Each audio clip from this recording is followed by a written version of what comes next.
시간 나우 함께하고 계시는 지금 시각 10시 42분 50초 막 지났습니다. 이번에는 국제뉴스 속에 등장하는 인물을 적격해보해보는 시간이죠. 뉴스를 움직이는 인물 후 김민아 칼럼니스트와 함께합니다. 어서 오세요. 안녕하세요. 오늘은 저희 어떤 인물에 대해서 알아볼까요? 좀 먼 나라의 사람에 대해서 알아보겠는데요. 우리는 보통 산타와 껌으로 기억하는 나라인데 맞습니다. 핀란드의 산나 마린 새로운 총리에 대해서 알아보겠습니다. 네, 그래서 이 총리의 당선이 유력시 될 때 사실 국제뉴스 카테고리에서 굉장히 상위권으로 기사가 많이 등장을 했습니다. 전 세계 최연소 여성 총리가 탄생했다. 이런 기사들이 굉장히 많이 쏟아졌어요. 그렇죠. 1985년생인데 저보다도 이제 나이가 어린 그런 총리가 된 거죠. 네. 부럽습니다. 이 총리가 부러운 직인가요? 전 아닌 것 같은데요. 일단 지도자니까 부럽다 이렇게 얘기하는 거죠. 실제로 거기 가면은 상당히 힘들고 어려운 일이 많을 텐데. 네. 워낙 지금 낮은 데 있기 때문에 높은 자리는 다 부럽습니다. 네. 이 산나 마린이 이제 취임한 다음에 첫 번째 메시지, 정치에서 나이와 성별이 아니라 유권자들의 뜻이 중요하다 이런 얘기를 하기도 했는데요.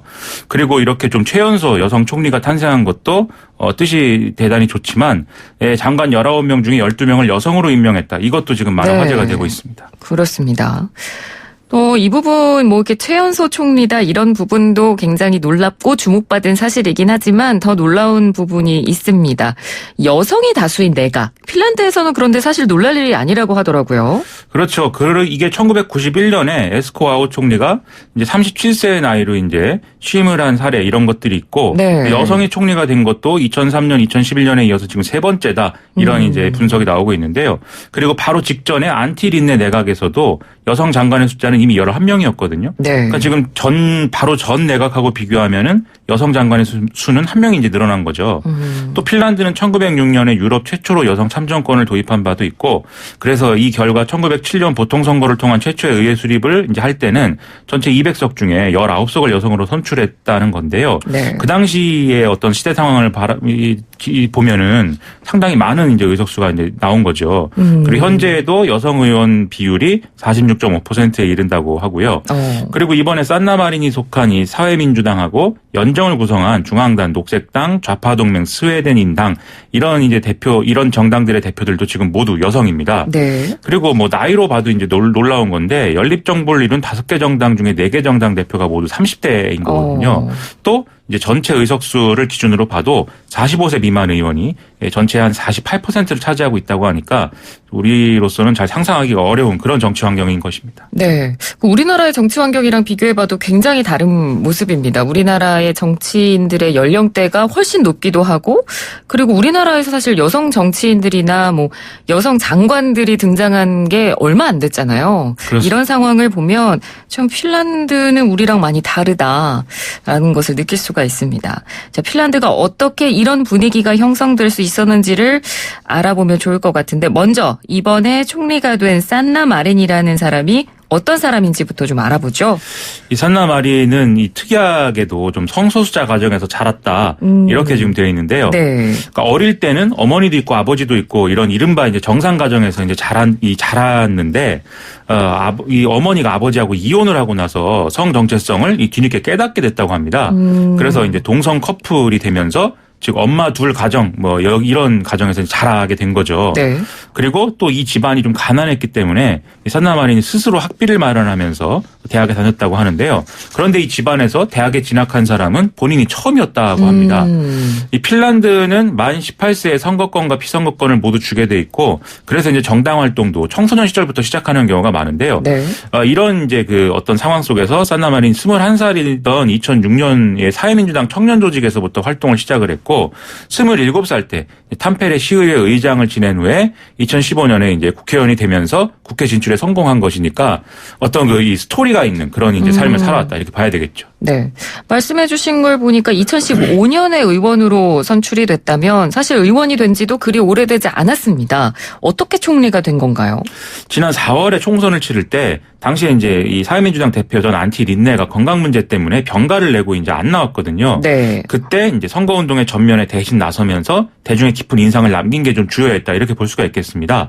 자신이 앞서 말씀드렸다시피 이제 어려운 환경에도 불구하고 이렇게 정치인으로서 성장할 수 있었던 것은 핀란드의 어떤 복지도 덕분이다. 이런 스토리로 이 당의 가치를 스스로의 존재로 설명했던 게 이제 잘 이제 먹혔다 이렇게 보아야 되겠는데요. 네. 이후에 이제 16년 만에 사회민주당이 일당이 되고 이 집권을 하게 되면서 총리는 이제 안티 린네 대표가 맡고 이 산나 마린은 교통통신부 장관이 되는 이런 성과를 거두게 된 거죠. 그런데 안티 린네 총리가 우체국 파업과 관련한 논란 때문에 12월 3일에 이제 사임을 하게 됐습니다. 네. 이후에 총리직 승계를 놓고 당내 경선을 진행을 했는데 여기서 이제 산나 마린이 승리를 한 것이죠. 이때 상대 후보도 37세의 젊은 남성 정치인으로 사회민주당의 원내대표를 맡고 있는 상황이었는데요. 이 산나 마린은 부대표였던 거고 그렇기 때문에 젊은 사람들이 당 요직을 맡고 있었기 때문에 이게 가능했다 이렇게 봐야 될 것 같습니다. 그 전 총리가 사임하게 된 계기가 된 그 우체국 파업과 관련한 논란 이게 어떤 건가요?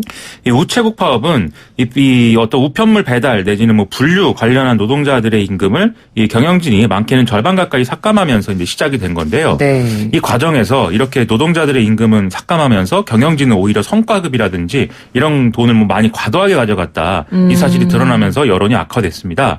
우체국 파업은 9월과 11월 두 차례 진행됐는데 2차 파업에서는 철도, 항공 등의 다른 운송 분야와 공공부문 노조가 결합하면서 이 파급력이 훨씬 더 커졌는데요. 네.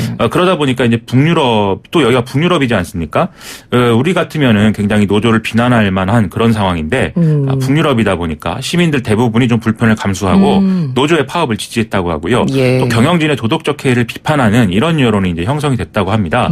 그래서 여기서 이제 정부가 그렇다면 경영진의 성과급 잔치 이런 것들을 이미 알고 있었던 거 아니냐. 왜냐하면 우체국은 국영기업의 국영 이제 조직이기 때문에요. 그렇죠. 그렇기 때문에 그런데다가 이 문제를 미리 해결해서 파업을 해야만 하는 상황 막았던 게 아니냐 이런 의문들이 이제 이어진 거거든요. 그래서 이런 여론 때문에 이 연정의 한 축이었던 중앙당이 연정 이탈 가능성을 제기했고 그래서 이제 관련 부처 장관과 총리가 사퇴하는 일까지 이제 이어진 것입니다. 또 이제 안티 린네 총리는 과거에 노동계의 깡패라는 별명이 붙을 정도로 열정적인 어떤 노동조합 지도자였던 이력이 있는데요. 네. 이런 맥락도 이제 같이 영향을 미쳤던 걸로 보입니다. 네.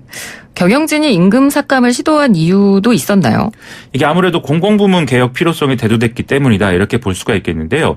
지금 우체국이라는 조직은 어느 나라에서든 좀 비효율적인 부문으로 여겨지는 이런 흐름들이 지금까지 이어져 왔었습니다. 인력을 많이 필요로 하는 분야인 건데 이에 반해서 어떤 기술의 발달이라든지 생활상의 변화 때문에 실제 필요성은 이제 줄어들고 있다 이렇게들 보기 때문인데요. 그렇습니다. 그리고 이 인구 구조적 요인 때문에 핀란드에서 특히 여러 방면에서 재정 절감의 필요성이 대두된 탓도 있다 이렇게 볼 수가 있겠습니다. 네. 핀란드는 현재 85세 이상 초고령 인구 비율이 이제 전체 인구의 한 2.7% 정도인데요. 2070년이 되면 이 비율은 이제 10%에 가깝게 되고 그리고 65세 이상 인구는 이때 전체 인구의 한 30%까지 이를 것이다. 이렇게 추정이 된다고 하거든요. 네. 그래서 사회민주당이 집권하기 전에 중도우파 정부는 연금이나 의료비 부담을 줄이기 위한 어떤 복지 축소 이런 것들을 시도를 했는데 이런 재정 절감 노력 속에서 이제 벌어진 일이었다라고 볼 수 있는 부분이 있습니다. 우리나라도 그렇지만 말씀해 주신 내용을 들어보니까 핀란드도 지금 인구 고령화가 고민이네요. 그렇죠. 몇 년 전에 이제 기본소득 실험을 한다고 해서 또 핀란드가 화제가 된 일도 있었는데요. 네. 이게 이제 마찬가지 성격입니다. 경제 활동을 할 수 없는 인구가 늘어나다 보니까 소득을 보존해 줘야 된다는 거고 그래서 이제 복지제도를 축소하되 대신에 기본소득을 주자 뭐 이런 내용 이런 아이디어에서 이제 실험이 시작됐던 거였거든요. 네. 이 핀란드의 인구 고령화는 소련과의 두 차례 전쟁과 2차 대전에서 비롯됐다 이렇게 볼 수가 있겠는데요. 전쟁을 치른 직후에 이제 출산이 급증하는 베이비붐 현상이 발생을 한 것인데 이 세대가 의학 발달에 따른 수명 증가에 영향에 힘입어서 그대로 이제 고령화됐기 때문에 심각한 문제가 지금 되고 있다 이런 것이죠. 또 흥미로운 점은 이 전쟁이 또 여성 참정권 문제에도 영향을 미쳤다라고 핀란드 사람들은 얘기를 하고 있다는 겁니다. 아, 어떻게 영향을 끼친 건가요? 이 남성들이 전쟁을 수행해야 되는 상황에서 이 생산과 관련한 활동들은 결국 여성이 하게 되면서 이제 여성의 사회 진출이 용이해졌다 이런 얘기거든요. 네네. 그래서 전쟁 이후에 남성들이 이제 다시 돌아왔음에도 불구하고 여성의 어떤 사회적 역할에 대한 요구가 더 커졌다. 이렇게 볼 수가 있다는 겁니다. 그리고 이제 전후에는 대개 군수물자에 대한 생산 기반이 이제 조성되기 때문에 이걸 바탕으로 이제 제조업이 성장하는 이런 모습들이 보이게 되는데요. 이때 중도 좌파인 사회민주당이 노동자들의 지지를 받으면서 영향력을 크게 확대를 했고 네. 그래서 상당 기간 연립정부를 이끌면서 또 진보적인 정책을 펼쳤는데 이런 상황들이 여성의 사회 진출이라든지 정치 참여에 긍정적인 영향을 줬다. 이렇게 볼 수가 있겠습니다.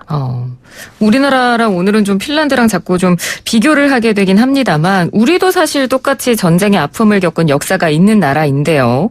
전후의 상황을 보면 우리나라랑은 정말 좀 다른 모습이네요. 핀란드는. 그렇죠. 우리는 각자 알아서 살아남는 것만이 유일한 해법이다. 이런 생각을 네. 많이 하는데 핀란드는 뭐 그렇지는 않은 것 같습니다. 이 핀란드 정말 우리 못지않은 불행한 역사를 갖고 있다 이렇게 볼 수가 있겠는데요. 오랫동안 스웨덴 왕국의 일부였는데 1800년대 초반에 러시아에 의해서 정복을 당했습니다.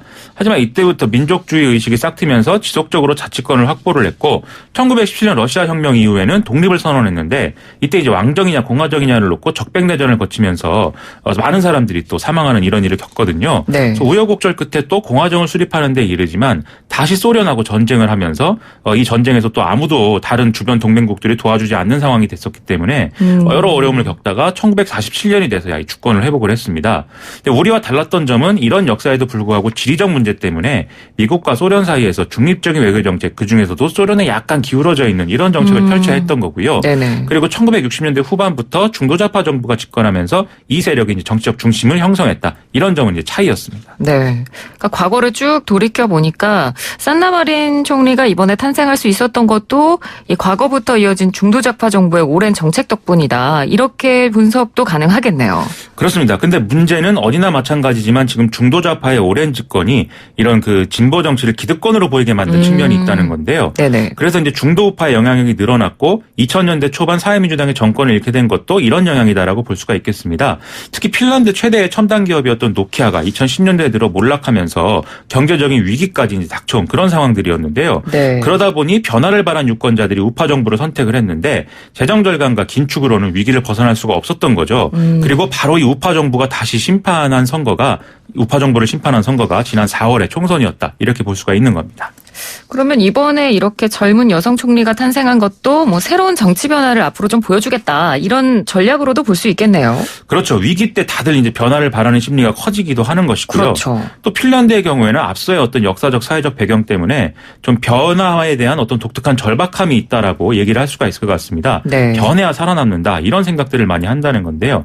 또 핀란드 인구가 한 550만 정도로 적은 수준이기 때문에 변화에 적응하는 게 또 좀 더 수월한 상황이기도 합니다. 그래서 변화를 위해서 핀란드는 2000년대 후반부터 직접민주주의를 확대하는 방향으로 사회구조를 변화시켜 왔고 예를 들어 2012년 같은 경우 5만 명이 발의하면 국회에서 이를 자동적으로 논의하는 시민발안제를 또 헌법에 포함시키는 이런 결정도 했거든요. 네. 그리고 우파 정권 시기였던 2015년에도 실험하는 핀란드라는 이름으로 혁신적인 다양한 정책을 추진하는 이런 모습 보였는데요.